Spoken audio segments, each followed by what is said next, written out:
நிறைய பேர் ரொம்ப சேடாக இருப்பீங்கன்னு நினைக்கிறேன். அது இல்லைனா தான் ஒரு பெரிய கேள்விக்குறியாக இருக்கும். வராதுன்னு டிசைட் பண்ணிட்டீங்கன்னா இதுக்கு மேலே இதை பர்சூ பண்ணாதீங்க. உங்களுக்கு உட்கார வச்சு உங்களுக்கு பதிலாக யாருமே படிக்க முடியாது.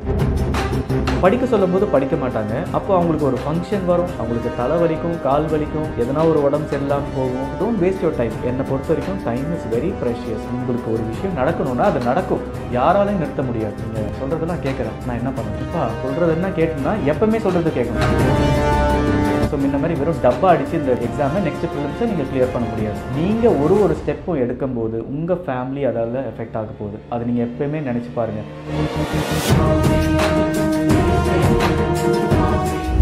ஹாய் எவ்ரிவன், வெல்கம் டு ஆசான் அகாடமி. இன்றைக்கி வந்து குரூப் 2 2A ப்ரிலிமினரி ஸ்டேஜை கிளியர் பண்ணாதவங்களுக்கு தான் இந்த வீடியோ நான் ஆக்சுவலாக போடுறேன். யாரெல்லாம் அந்த ப்ரிலிமினரி ஸ்டேஜை கிளியர் பண்ணிவிட்டு மெயின் ஸ்டேஜுக்கு மூவ் பண்ணிட்டீங்களோ தயவு செஞ்சு இந்த வீடியோ ஸ்கிப் பண்ணிவிடுங்க. உங்களுக்கு டைம் வேஸ்ட் பண்ணாதீங்க, போய் படிங்க. ஓகே, இந்த லாஸ்ட் 4 நாள் ஆச்சு. நிறைய பேர் ரொம்ப சேடாக இருப்பீங்கன்னு நினைக்கிறேன். அது இல்லைனா தான் ஒரு பெரிய கேள்விக்குறியாக இருக்கும். கண்டிப்பாக இந்த ஸ்டேஜே கிட்டத்தட்ட நம்ம ஒரு லாஸ்ட் 6 months நீங்கள் வந்து இதுக்காக வெயிட் பண்ணியிருந்திருப்பீங்க. அதுக்கு முன்னாடி நீங்கள் மினிமம் ஒரு 1 year படிச்சுட்டு இருந்திருப்பீங்க. ஓல்ட் ஸ்டூடெண்ட்ஸ்லாம் பார்த்தீங்கன்னா 2020 படிக்கிற ஸ்டூடெண்ட்ஸா இருப்பீங்க. ஏன்னா போன குரூப் 2 2A வந்து கம்பைண்டா இருந்தது. இந்த டைம் பிரிச்சு எழுதுற ஃபர்ஸ்ட் டைம் ஓட ப்ரிலிமினரி இது. ஓகே, ஸோ இந்த ஃபர்ஸ்ட் டைம் ப்ரிலிமினரிலேயே ப்ரிலிம்ஸ் வந்து ஸ்டேஜில் கிளியர் பண்ணலையே அப்படின்னு நினைக்கிறவங்க நிறைய பேர் இருப்பீங்க. இந்த 4 daysல வந்து கண்டிப்பா ஐ ஹோப் நீங்க எல்லாருமே ஒரு செல்ஃப் அனாலிசிஸ் பண்ணியிருப்பீங்கன்னு நினைக்கிறேன். ஏன் எனக்கு இது போச்சு? மேபி எனக்கு வந்து லாங்குவேஜ்ல வந்து நான் ஏரியாவில் சரியா பண்ணலையோ, இல்லை மேக்ஸ் நான் சரியா பண்ணலையோ, இல்லை ஜிஎஸ்ல வந்து இந்த செக்ஷன்ல நான் சரியா பண்ணலையோ, சயின்ஸ் எனக்கு அளவாரி விட்டுச்சோ, இல்லை இந்த ஸ்டேட்மெண்ட் பேஸ்ட் கொஸ்டின்ஸோ, இல்லை ஓவரால் பேட்டர்ன்ல நான் சரியா ஹார்ட் ஒர்க் பண்ணலையோ.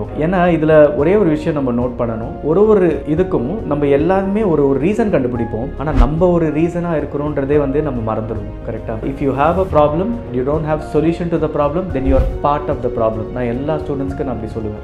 ஒரு ப்ராப்ளம் இருந்துட்டு உங்களுக்கு அதுக்கு சொல்யூஷனே தெரியலனா அப்போ நீங்க அதுல ஒரு ப்ராப்ளமா இருக்கீங்க. ஏன்னா அதால தான் உங்களுக்கு அந்த சொல்யூஷன் வரல. கரெக்டா? அப்போ இந்த லாஸ்ட் 4 நாள்ல வந்துட்டு எங்கெல்லாம் நீங்க தவறா பண்றீங்க, இல்ல தவறா ஆயிருக்கலாம் அப்படின்னு சொல்லிட்டு நீங்க அசஸ் பண்ணிருப்பீங்க. கரெக்டா? இப்போ நான் நெக்ஸ்ட் என்ன பண்றது? ஓகே, 4 நாள் மோர் தென் சஃபிஷியன்ட் ஃபார் யூ. ஓகே, இப்போ நீங்க பண்ண வேண்டியதெல்லாம் ஒரே ஒரு விஷயம் தான். ஃபர்ஸ்ட் ஸ்டெப் வந்து நீங்க இதுக்கு மேல இந்த டிஎன்பிஎஸ்சி எக்ஸாம்ஸை பர்சியூ பண்ண போறீங்களா இல்லையா? அதுதான் பிக்கஸ்ட் டிசிஷனா இருக்கணும். ஏன்னா நிறைய பேர் என்ன பண்ணுவாங்க, நான் திருப்பியும் படிக்கிறேன் அப்படின்னு சொல்லிட்டு. ஏன்னா இப்போ ஒருத்தங்க வந்து இந்த ப்ரிலிம் ஸ்டேஜ் கிளியர் ஆகலைன்னா எப்பவுமே வந்து நான் சொன்ன மாதிரி எல்லாத்தையும் விட்டுட்டு, தட் இஸ் நம்மள விட்டுட்டு வேற எல்லாரையும் பிளேம் பண்றது தான். சரியா? ஆனா இங்க வந்து நீங்க ஒரு செல்ஃப் அனாலிசிஸ் பண்ணிருப்பீங்களா, ஏதோ நம்ம ஒரு தப்பு பண்ணி இருக்கிறோம், ஒருத்தவங்க கிளியர் பண்ணலன்னா கண்டிப்பா அதுல ஒரு ரீசன் இருக்கும். கரெக்டா? மேபி நீங்க சரியா ஒரு விஷயத்தை படிச்சிருக்கலாம், நீங்க சரியா ரீகலெக்ட் பண்ணிருக்கலாம், இல்ல ஜஸ்ட் இப்போ நியூவா வந்திருக்கலாம். லாஸ்ட் 4-5 monthsல இதை படிச்சு யாரோ ஒருத்தவங்க சொன்னாங்கன்னு சொல்லிட்டு அந்த படிப்பை நீங்க ஆரம்பிச்சிருக்கலாம். எந்த ரீசன் இருந்தாலும் ஓகே, இந்த லாஸ்ட் 4 நாள்ல நீங்க வந்து டிசைட் பண்ணிருப்பீங்க இனிமே என்ன பண்ண போறீங்கன்றது தான் முக்கியம். சில பேர் வந்து இல்ல எனக்கு இது வராதுன்னு டிசைட் பண்ணிட்டீங்கன்னா, இல்ல எனக்கு இது வேண்டாம் அப்படின்னு டிசைட் பண்ணிட்டீங்கன்னா இதுக்கு மேல இதை பர்சீவ் பண்ணாதீங்க.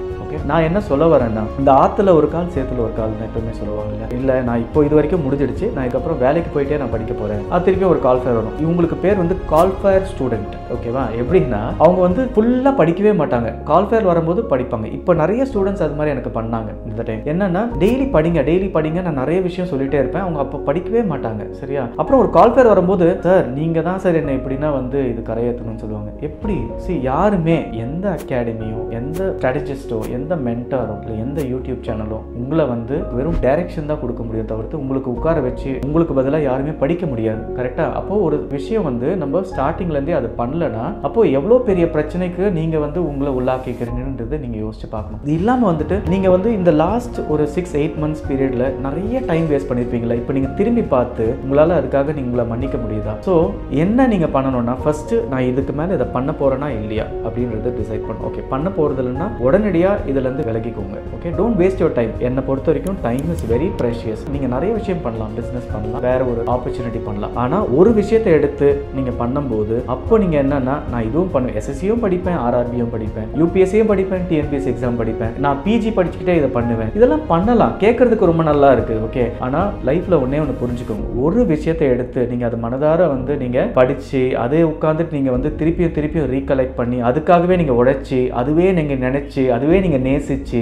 அந்த மாதிரி இருந்தீங்கன்னு வச்சுக்கோங்களேன், உங்களுக்கு கிடைக்காம போறதுக்கு வாய்ப்பே இல்லை. அப்போ நீங்க என்ன பண்ணணும், இதுக்கு மேல நான் என்ன பண்ண போறேன்? ஓகே, போன லாஸ்ட் 6 monthsல என்னெல்லாம் தப்பு பண்ணியிருக்கேன், கரெக்டா என்னெல்லாம் தப்பு பண்ணிருக்கீங்க நான் சொல்றேன். இந்த கால்ஃபேர் ஸ்டூடெண்ட்ஸ் சொன்ன பாத்தீங்களா, இந்த கால்ஃபேர் ஸ்டூடெண்ட்ஸ் எப்படின்னா படிக்க சொல்லும் போது படிக்க மாட்டாங்க. அப்போ அவங்களுக்கு ஒரு ஃபங்க்ஷன் வரும், அவங்களுக்கு தலை வலிக்கும், கால் வலிக்கும், எதனா ஒரு உடம்பு சரியில்லாம போகும், இல்ல வந்துட்டு வேற எதனா பயங்கர ஃபேமிலி இஷ்யூஸ் வரும். ஆனா அந்த கால்ஃபேர் வரும்போது ஃபேமிலி இஷ்யூஸ் வராது, தலை வலிக்காது, வேற எந்த வேலையும் இருக்காது. அப்போ திடீர்னு வந்து உங்களுக்கு ஒரு புத்துணர்ச்சி. ஏன்னா அந்த 2 மாசத்துக்காக அவங்க என்ன வேணாலும் பண்ண ரெடி. அப்போ நீங்க ஏன் அந்த 2 மாசத்துக்காக என்ன வேணாலும் பண்ண ரெடியா இருக்கீங்க? அப்போ அந்த லாஸ்ட் 6 மாசத்துக்காக நீங்க ஏன் பண்ண எதுக்கு ரெடியா இல்ல? எனக்கு வந்து ஒரு தோன்ற ஃபர்ஸ்ட் क्वेश्चन. இன்னொன்னு பாத்தீங்கன்னா, நான் அந்த குரூப் 2A மெயின்ஸ் வந்து ஒரு 2 மாசத்துக்கு முன்னாடி ஒரு வீடியோ போட்டிருந்தேன். 135 கிளியர் பண்ணாலும் தயவு செஞ்சு போய் மெயின்ஸ்க்கு படிங்கன்னு சொல்லி. சில பேர் படிச்சீங்க, எப்பவுமே உங்களுக்கு தெரியும் இது பிரெடிக்டபிளே இல்ல. சில பேர் கண்டிப்பா அந்த 2A மெயின்ஸ்ல நீங்க படிச்சிருப்பீங்க, உங்களுக்கு கிளியர் பண்ணிருக்க மாட்டீங்க. ஆனா உங்களுக்கு இப்போ வந்து இந்த மெயின்ஸ் படிச்சவங்களுக்குலாம் கிளியர் பண்ணலானோ நீங்க பிரிலிமினரில பயங்கர ஸ்ட்ராங்ன்றது உங்களுக்கு நல்லாவே தெரியும். அதுவும் ஒண்ணு இருக்கு. இன்னொன்னு என்னன்னா,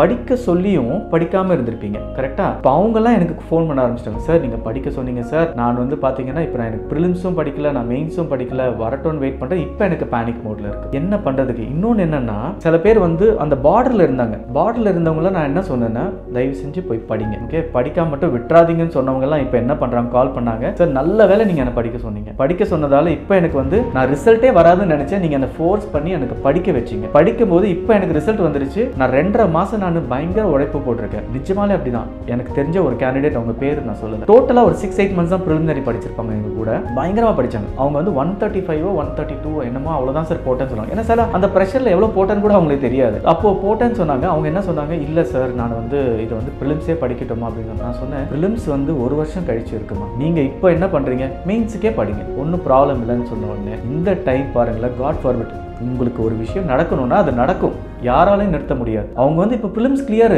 இப்போ யோசிக்கிறாங்க, ஐயோ நல்ல வேலை அந்த பிலிம்ஸ் கிளியர், இப்போ அவங்க one of our toppers in the mains batch. அப்போ நினைச்சு பாருங்க, அவங்க மட்டும் படிக்கலனா இப்போ ரிசல்ட் வந்திருக்கும். இப்போ ஒரு திடீர்னு போய் படிச்சு ஒரு 60 daysல அவங்க வந்து, இல்லை 50 days கூட இல்லை, ஆக்சுவலா 45 days இருக்கு. 45 daysல அவங்க எப்படி இதை வந்து எடுத்துட்டு போயிருப்பாங்க நீங்க நினைச்சு பாருங்க. இப்போ ஆனா ரொம்ப கான்ஃபிடென்ட்டா இருக்காங்க, சார் எப்படி இந்த தடவை நான் வாங்கிடுவேன் சார் அப்படின்னு இருக்காங்க. அதுதான் நம்மளுக்கு முக்கியம். ஓகே, இனிமே நீங்க என்ன பண்ணணும் அப்படின்றது நான் இந்த மெசேஜ்ல இருந்து உங்களுக்கு தெரியும். இன்றே செய் நன்றே செய் அப்படின்னு சொல்லுவாங்க, கரெக்டா? என்னது, ஒரு விஷயத்தை எடுத்தீங்கன்னா இன்னைக்கே பண்ணுங்க. நீங்க அடுத்த நாள் வந்து ப்ரொக்ராஸ்டினேட் பண்ணாதீங்க. நீங்க டிசைட் பண்ணிட்டீங்களா நான் படிக்க போறேன்னு சொல்லிட்டு திருப்பியும் உட்காந்துட்டு ஒரு நல்ல நாள் பாக்குறது, ஜனவரி புத்தாண்டுக்கு அப்புறம் பண்றது, பொங்கலுக்கு அப்புறம் பண்றது, பர்த்டேக்கு அப்புறம் பண்றது, ஒரு ஃபங்க்ஷனுக்கு அப்புறம் பண்றது, இதெல்லாம் என்னத்துக்கு? இதெல்லாம் வந்து என்ன தெரியுமா, அந்த சின்ன பசங்க சொல்லுவாங்க, நான் பர்த்டேக்கு அப்புறம் படிக்கிறேன், ஓகேவா, இந்த ஃபங்க்ஷனுக்கு அப்புறம் படிக்கிறேன், இது பண்ணா எனக்கு என்ன கிடைக்கும்? நிறைய பேர் எனக்கே கேட்கறாங்க, சார் நான் நீங்க சொல்றதெல்லாம் கேட்கறேன், நான் என்ன பண்ணணும்? இப்ப சொல்றது என்ன கேட்டுனா எப்பவுமே சொல்றது கேட்கணும். கால் ஃபேர் வந்தா மட்டும் சொல்றது கேட்க கூடாது. நீ கால் ஃபேர் வந்தா மட்டும் நீங்க சொல்ற போது கேட்கும்போது என்ன யூஸ் இருக்கு? எவ்வளவு டைம் நீங்க வேஸ்ட் பண்ணீங்க. லைஃப்ல ஒரே ஒரு விஷயம் மட்டும் ஒண்ணே ஒன்று புரிஞ்சுக்கோங்க, ஒரே ஒரு ஆள் மட்டும் உங்களை எப்பவுமே மன்னிக்க மாட்டார் லைஃப்ல. உங்க பேரண்ட்ஸ் மன்னிப்பாங்க, உங்க ஃப்ரெண்ட்ஸ் மன்னிப்பாங்க, யாராலும் நீங்க எதனா ஒரு பெரிய தப்பு பண்ணா கூட கோர்ட்டு கூட உங்களை மன்னிப்போம் எப்படின்னா ஒரு தடவை. ஆனா டைம் மட்டும் உன்னை மன்னிக்கவே மாட்டாரு. ஏன் தெரியுமா? திரும்பி வரவே மாட்டாரு. 2024 நீங்க தலைகீழ நின்னாலும், சார் உங்களுக்காக நான் என்ன வேணாலும் பண்றேன் சார், டைம் கிட்ட பேசினா கூட, சமயத்துக்கிட்ட பேசினா கூட அவர் திரும்பியே வரமாட்டேன்னு தான் சொல்லுவார். புரியுதா? இதுல இருந்து ஒரு பெரிய பாடமா உங்களுக்கு இருக்கும். நெக்ஸ்ட் இன்னொரு என்ன, இது இந்த லாஸ்ட் 4 நாள்ல இன்னொரு ஒரு நிறைய ஷாக் வந்திருக்கும். என்னது அந்த shock?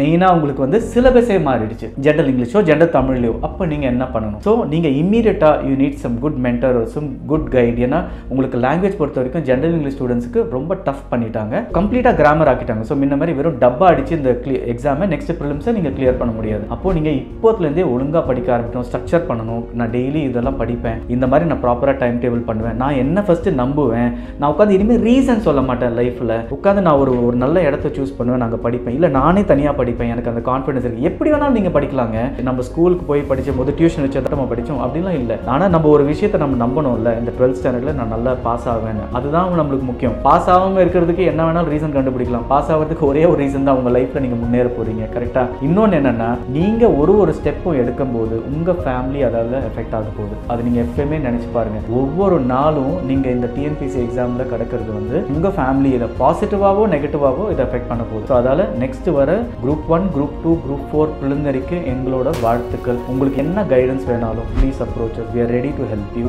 In terms of next prelims batch நாங்கள் ஆரம்பிக்கிறோம். If you really want proper guidance from Asan Academy and daily intervention என்கிட்ட இருந்து உங்களுக்கு நான் ஒரு நல்ல கைடா ஒரு நல்ல மென்டரா we can be with you. Okay, wish you all the best guys.